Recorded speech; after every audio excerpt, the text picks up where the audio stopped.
It amazes me how people want to equate prosperity with sin and poverty with holiness.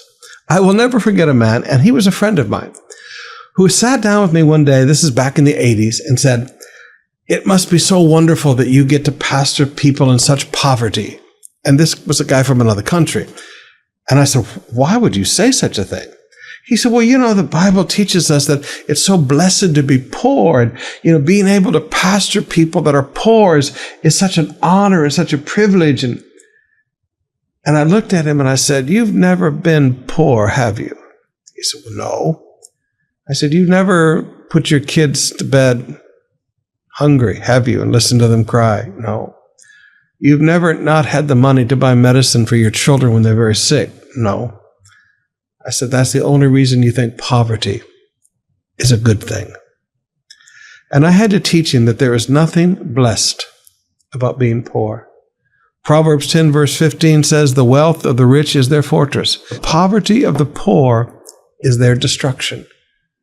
What is the destructive element in a poor person's life? Poverty. Poverty is destructive. There's not enough money for proper food and proper clothes. There's not enough money for medicine or vitamins. Poverty destroys a person's life. Now, if you would go with us into the poor areas of town, you'll find people that are 40 years old that look 75. That's what poverty does to a person's life. Their teeth are gone. Their hair is there's not enough protein in their body to grow good hair and grow good fingernails. Their skin is a mess. Their body's been ravaged by diseases for a lifetime.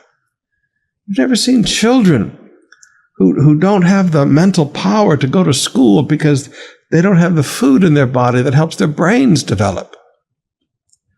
But brothers and sisters, poverty is destructive. It is not a blessing. Now look at what God says about prosperity for a minute. And just listen, okay? Don't go get to your preconceived ideas, but just listen. Proverbs 10 verse 15.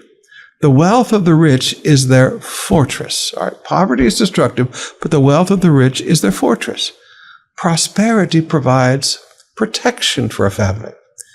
Protection from the weather by a good home and proper clothes. Protection of their health by proper food, nutrition, and vitamins. Protection from sickness by medicines and vitamins. I was reading an article about this one guy who, for the last 2 years, has been on his yacht in the middle of the Mediterranean and never got near anybody. Okay, his wealth provided a fortress for him and his family. Now, you look at your home, you look at your condo where you and your family can come together and be safe. You go down to Aroma, there's no place to go be isolated. There's no isolation in Aroma. The wealth of the rich is their fortress. Now, prosperity is neither sinful nor righteous. Prosperity is basically how money is looked at and how money is used. Jesus said that you can't serve two masters. You can't serve God and you can't serve money. You have to be devoted to God. Paul says it's the love of money, 1 Timothy 6 verse 10, that's the root of all evil. So you've got to have the right attitude toward money. It's not just how we think about money. It's how money is used. Now, I want you to look with me in Proverbs 10, verse 16. It said, "The earnings of the godly enhance their lives, but evil people squander their money on sin." Like the prodigal son. You squander your money on prostitution and on clubbing. You squander your money on alcohol. You squander your money on gambling. You squander your money on sin.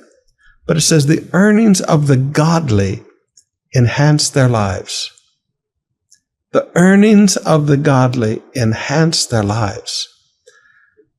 What God blesses the work of your hands so that you earn, if you use that money right, enhances your life, builds a better life for you, builds a better life for your family. So quit looking at prosperity as if it's some kind of a dirty word. It's not a dirty word. It's a fortress for your family. Provides protection for your family. You just have to remember how to use prosperity. You don't use it for sin. You use it to enhance your life.